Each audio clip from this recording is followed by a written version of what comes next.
పేరుకు యూదులు ధర్మశాస్త్రాన్ని పదే పదే చదువుతున్నారు. ఉదయం, మధ్యాహ్నం, సాయంత్రం పదే పదే చదువుతున్నారు. కానీ యేసు ప్రభు లేచాడు అన్నదాన్ని మాత్రం తీసుకోలేకపోతున్న క్రైస్తవ్యం. చూడండి ఒకసారి, ధర్మశాస్త్రం అంతా చదువుతున్నారు కానీ యేసు ప్రభు లేచాడు అని పౌలు గారు చెప్తుంటే నమ్మట్లేదు. అలాంటి పరిస్థితుల్లో నువ్వు ఉన్నావా? ఆలోచించు. రోజున నువ్వు పునరుత్థానాన్ని ప్రత్యక్షంగా ఫీల్ అయ్యావా?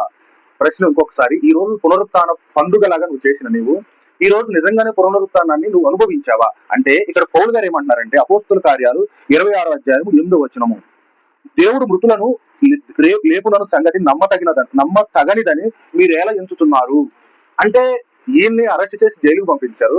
జైలుకు పంపించింది ఎందుకు అని అంటే, ఈయన యేసు ప్రభు ఇంకా బ్రతికే ఉన్నాడు అని చెబుతున్నందుకు అరెస్ట్ చేసి పంపించారు, జైలుకు పంపించారు. కానీ ఇక్కడ చెప్తున్నది ఏంటంటే పౌలు గారు 23వ వచనము, ప్రవక్తలను మోషేయు ముందుగా చెప్పినవి కాక మరి ఏమీ చెప్పక, ఆయన ఏం చెప్తున్నాడంట, ప్రవక్తలను మోషేయును యెషయా గారు చెప్పినవే నేను చెప్తున్నాను. ఎందుకంటే మనిషిగా పుడతాడు, చనిపోతాడు, లేస్తాడు అనేది ఖచ్చితంగా అందరూ ప్రవక్తలు చెప్పిందే కదా ఆయన చెప్తున్నాడు. కానీ ఎక్కట్లేదు, తీసుకోలేకపోతున్నారు.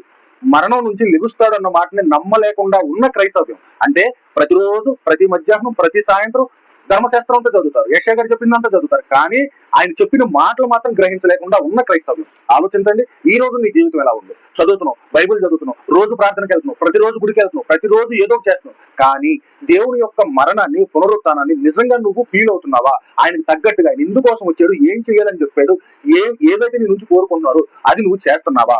ఒకసారి అయితే ఫిలిప్పీయులకు రాసిన పత్రిక 3వ అధ్యాయం 10వ వచనం చూడండి.